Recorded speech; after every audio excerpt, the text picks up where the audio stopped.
घर का काम भले ही मज़ेदार ना हो, लेकिन करते करते ये मज़ेदार लगने लगता है। हाँ, बहुत कुछ मूड के ऊपर भी डिपेंड करता है।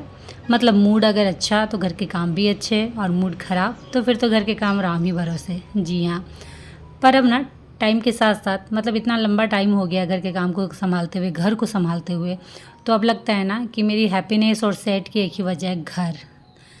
मतलब घर अगर साफ़ सुथरा हो तो मैं हैप्पी हो जाती हूँ, और अगर घर गंदा हो तो फिर थोड़ा सा तो मूड ख़राब हो ही जाता है। और क्या होता है ना, घर के काम इतने सारे होते हैं कि काम करते करते पूरा दिन निकल जाता है, और जब तक आप आखिरी काम पूरा करते हो ना, तब ऐसा लगता है कि दिन तो ख़त्म हो गया, अब नेक्स्ट डे है, फिर से हमें शुरुआत से शुरू करना पड़ेगा सारा चीज़। तो जी हाँ, ऐसे ही होते हैं कुछ घर के काम हमारे। तो चलिए इसी के साथ आज के ब्लॉग की शुरुआत करते हैं। और सबसे पहले मैं आप लोगों को दिखाती हूँ, आज सुबह सुबह मेरे यहाँ बहुत ही स्पेशल नाश्ता बना है, जो कि हमारे यहाँ झारखंड का फेमस है, धुसका और आलू दम की सब्जी। बट अभी घर के काम बहुत सारे हैं जो पूरे फैले हुए हैं, मुझे करने हैं। तो ये है लिविंग रूम, हालत देख सकते हो। सोफ़े की हालत थोड़ी बहुत ठीक रहती है, क्योंकि ये रूम मोस्टली बच्चे बहुत कम यूज करते हैं, ज़्यादातर वो इस सोफ़े में बैठते हैं, तो इसलिए इस सोफ़े की हालत ख़राब रहती है, जो कि डाइनिंग हॉल में है। चलते हैं मेरे बेडरूम में। बेडरूम में की क्या हालत हो रखी है, तो ये है बेडरूम, जो कि काफ़ी मेसी हो रखा है। अब चलते हैं यहाँ से नेक्स्ट हॉल की तरफ, कि हॉल में क्या क्या सामान बिखरे हुए हैं। तो यहाँ आपको शुरुआत में ही जो मेरा कूलर है ना, वहाँ देख सकते हो ऊपर सामान पड़े हुए हैं। मतलब आप कहीं जगह खाली करके रखो ना, वो खाली नहीं रह सकता है, वहाँ कुछ ना कुछ सामान सब डंप करते ही करते हैं। और ये है किचन। तो सुबह सुबह तो किचन की हालत ख़राब रहती ही है। तो नाश्ता कंप्लीट हो चुका है, तो इसीलिए अभी अब नाश्ता का झंझट नहीं है, बस फटाफट पूरे घर को साफ़ करना है, और साथ ही साथ किचन की अच्छी से क्लीनिंग करनी है। और ये है बच्चों का बेडरूम, जो कि सबसे ज़्यादा मेसी रहता है। तो चलिए एक राउंड घर को वापस से देख लेते हैं, और सेट कर लेते हैं कि मुझे कहाँ से शुरुआत करनी है और कैसे कैसे करनी है।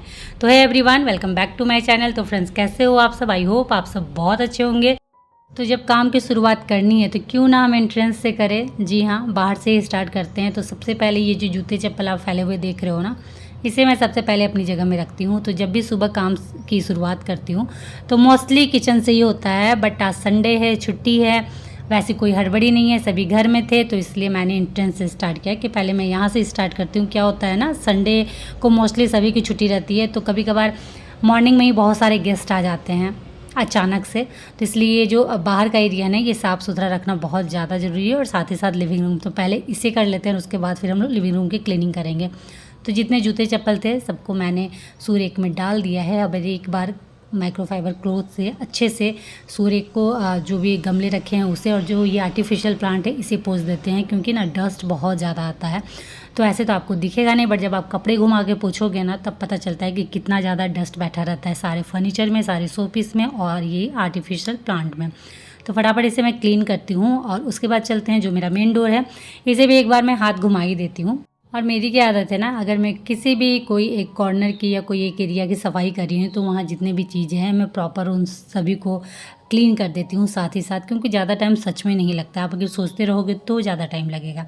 फटाफट अगर आप अपने काम में लगे हुए हो ना, तो फिर वो बिल्कुल ज़्यादा टाइम नहीं लगना है। तो डोर को मैंने पोंछ लिया, और इसमें ना हैंडल बहुत ज़्यादा गंदा हो रखा था, क्योंकि बार बार बच्चे बड़े सब इसका यूज कर रहे हैं। ओपन क्लोज डोर होता ही है, और जैसे तैसे हाथ से छूना है तो वो तो गंदा होना ही है। तो फटाफट मैंने हैंडल डोर सब अच्छे से क्लीन कर लिया। और अब चलते हैं लिविंग रूम को थोड़ा सा अरेंज कर देते हैं। तो वैसे तो उतना ज़्यादा गंदा हो नहीं रखा है अभी लिविंग रूम, बस थोड़े बहुत कपड़े बिखरे पड़े हुए थे जो कि सुखाने थे मुझे, क्योंकि अभी बारिश का मौसम है ना, तो कपड़े बिल्कुल नहीं सूख रहे हैं। तो वो मैंने डाल दिया बालकनी में। धूप अभी भी नहीं है प्रॉपर, बट फिर भी मैंने डाल दिया, हवा से थोड़े बहुत सूखी जाने हैं। और ये जो स्टोरेज यूनिट है इसे फटाफट क्लीन कर लेती हूँ। जब भी क्लीनिंग स्टार्ट करो ना, सबसे पहले चीज़ों को पहले तो व्यवस्थित कर लो, उनकी जगह पे सेट कर लो, और उसके बाद साथ ही साथ डस्टिंग करते चलो, तब आपके काम बड़े जल्दी होने हैं। तो संडे को मैं यही रूल अपनाती हूँ कि चीज़ें भी सेट करते जाती हूँ, जहाँ जिनकी जगह है वहाँ रखती जाती हूँ, और साथ ही साथ उस जगह की डस्टिंग भी करते जाती हूँ, ताकि दोनों काम मेरे साथ में हो जाए। मंडे टू सैटरडे क्या है ना, सब चले जाते हैं अपने अपने काम में, आप अकेले हो आराम से बिना डिस्टर्बिंग के आप अपने काम कर सकते हो। लेकिन संडे को सभी घर में रहते हैं, तो आप एक एक काम करोगे ना, उस बीच में कितना डिस्टर्बेंस आपको होगा ना, आप सोच भी नहीं सकते हो। तो मेरे घर में तो यही होता है, बच्चे बहुत ज़्यादा परेशान करते हैं, तो इसलिए मैं ट्राई करती हूँ कि जितना जल्दी हो सके मैं अपने काम को ख़त्म कर लूँ। हाँ, डीप क्लीनिंग कभी करनी होती है तो लेट तो हो ही जाना है, क्योंकि डीप क्लीनिंग में टाइम लगता है। बट ऐसे जो डेली बेसिस वाली साफ़ सफाई होती है तो वो मैं कोशिश करती हूँ संडे अगर बच्चे हैं घर में सभी हैं तो मैं फटाफट अपना काम ख़त्म कर लूँ बिना कोई डिस्टर्बिंग के। नहीं, क्योंकि अगर डिस्टर्बिंग होगी तो जो काम मैं आधा घंटा 1 घंटा में ख़त्म करने वाली हूँ ना, उसमें और आप आधा घंटा 1 घंटा जोड़ लीजिए। तो चलिए फटाफट मैंने सोफ़े को सेट कर दिया। वैसे ये सोफ़ा ज़्यादा गंदा हो नहीं रखा था, थोड़े बहुत इधर उधर जो कवर है वो हो गए थे तो उसे मैंने हटा दिया।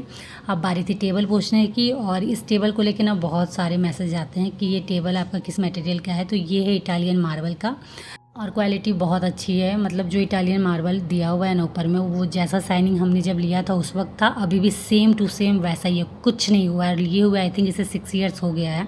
प्राइस आप लोग बार बार पूछते हैं कि इसका क्या प्राइस है, तो इसका प्राइस उस समय हमें पड़ा था 18,000। अभी तो बढ़ ही गया होगा, क्योंकि अभी सारे फर्नीचर के रेट बढ़ गए हैं अच्छे खासे। तो घर की क्लीनिंग डस्टिंग करते करते याद आया कि थोड़े बहुत कपड़े हैं उसे सुखाने में हैं, और थोड़े बहुत कपड़े हैं उसे धुलने के लिए देने हैं। और मौसम की हालत आप देख सकते हो, तो इस मौसम में ना जब हो सके कपड़े सुखाने के लिए डाल दो, क्योंकि कब बारिश हो जाएगी ना पता ही नहीं चलेगा। तो थोड़ी बहुत हवाएं चल रही हैं, थोड़ा बहुत धूप निकल रहा है, तो उस बहाने कपड़े सूख भी जाने हैं।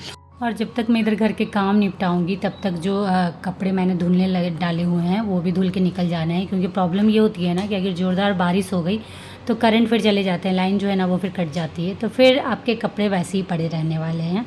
अच्छा, एक क्वेश्चन इससे रिलेटेड भी आया था कि ऑटोमेटिक मशीन अच्छी है कि सेमी ऑटोमेटिक मशीन अच्छी है। तो मैंने ना दोनों मशीन यूज किया है। मतलब पहले मेरे पास सेमी ऑटोमेटिक थी और अभी फुल्ली ऑटोमेटिक है।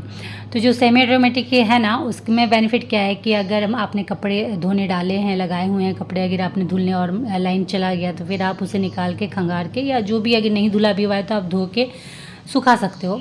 लेकिन ऑटोमेटिक में बिल्कुल इसका उल्टा है, आप उसमें कुछ भी नहीं कर सकते हो। अगर लाइन चला गया तो वो वैसे ही पड़े रहने वाली है। फिर जब लाइन आएगा, प्रोसेस पूरा होगा, उसके बाद ही आप अपने कपड़े निकाल सकते हो।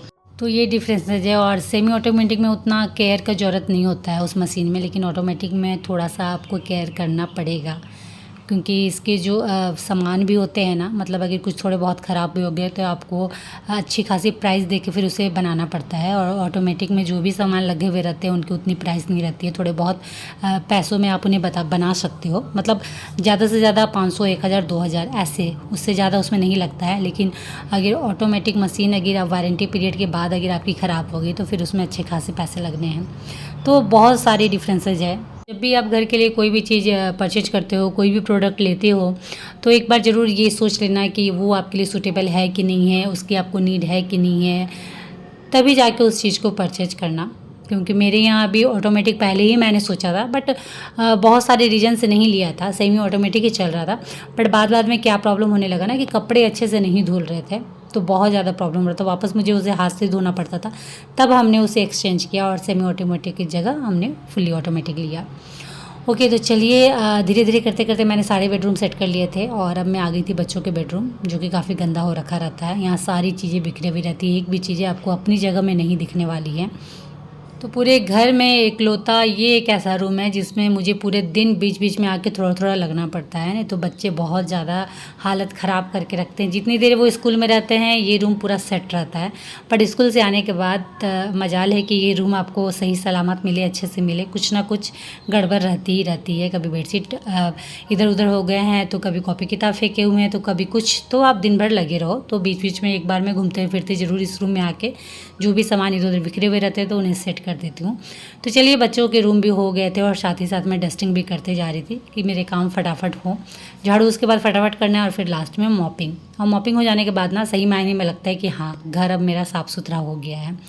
उसके बाद मैं आ गई थी हॉल वाले एरिया में, तो जहाँ ये मैंने कूलर रखा है, और कूलर के ऊपर जो ये कवर दिया है ना वो भी काफ़ी गंदा हो रखा है, तो इसे भी हटाना है। लेकिन उससे पहले जो सामान इसके ऊपर रखे हुए थे उसे उनकी जगह में मैंने रख दिया है। और फटाफट कूलर को भी थोड़ा सा डस्टिंग कर लेती हूँ, पोंछ लेती हूँ। कवर हम लगाते हैं ना, उसके बाद भी पता नहीं कैसे किधर से अंदर थोड़ा बहुत डस्ट चले ही जाते हैं, तो इसे भी मैंने एक बार अच्छे से पोंछ लिया। और अब बारी थी किचन की, जो कि मैं हर रोज़ सबसे पहले किचन से ही स्टार्ट करती हूँ। तो अभी आज मैं सबसे लास्ट में किचन कर रही हूँ, क्योंकि नाश्ता वास्ता सब कंप्लीट हो गया है, सभी ने खा भी लिया है, तो अब मैं निश्चिंत किचन की क्लीनिंग कर सकती हूँ।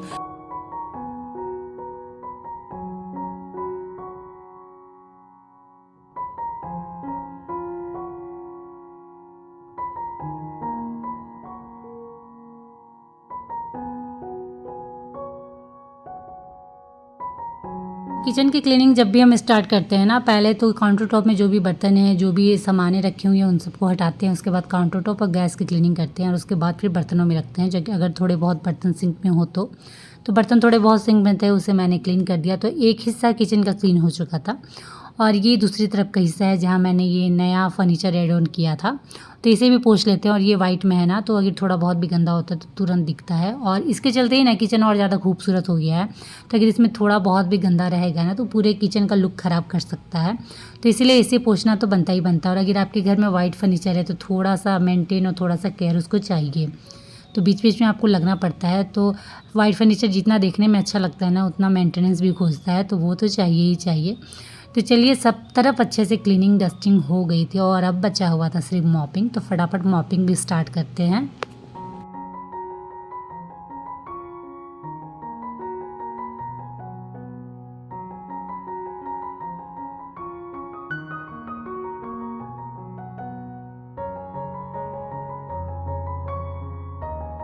तो पूरे घर की मॉपिंग बहुत अच्छे से हो गई थी और अब बचा हुआ था सिर्फ सीढ़ी वाला हिस्सा। तो सीढ़ी वाला जो नीचे की ओर हिस्सा गया है ना, उसकी मॉपिंग तो मैं डेली करती हूँ। बट ये जो ऊपर की ओर जा रहा है छत की ओर, इसे मैं वीक में एक बार करती हूँ क्योंकि छत बहुत कम सब जाते हैं। सिर्फ मैं ही मोस्टली जाती हूँ, पानी उनी देखना हो टंकी में या फिर शाम में वॉक करना हो तो इसीलिए ये सीढ़ी ज़्यादा गंदा नहीं होता है। और नीचे वाला जो हिस्सा है वहाँ तो सभी आना जाना कर ही रहे हैं, तो वो वाला ज़्यादा गंदा होता है। तो अगर मैं सप्ताह में एक बार भी सीढ़ी के ऊपर वाले हिस्से की अच्छे से क्लीनिंग मॉपिंग कर देती हूँ ना, तो पूरे सप्ताह बहुत अच्छा रहता है, एकदम गंदा नहीं रहता है। बस ये नीचे वाला जो हिस्सा है वो ज़्यादा गंदा रहता है। तो फाइनली सीढ़ी पोंछने के साथ साथ मेरे घर की आज की क्लीनिंग मॉपिंग डस्टिंग ख़त्म हुई। और उसके बाद जब घर का कुछ लुक इस तरीके से आता है तो फिर आपके मन को जो सुकून मिलता है ना, और जो खुशी होती है कि फाइनली आज का काम डन हुआ और मैंने परफेक्ट किया। जी हाँ, बिल्कुल घर neat and clean, well organised.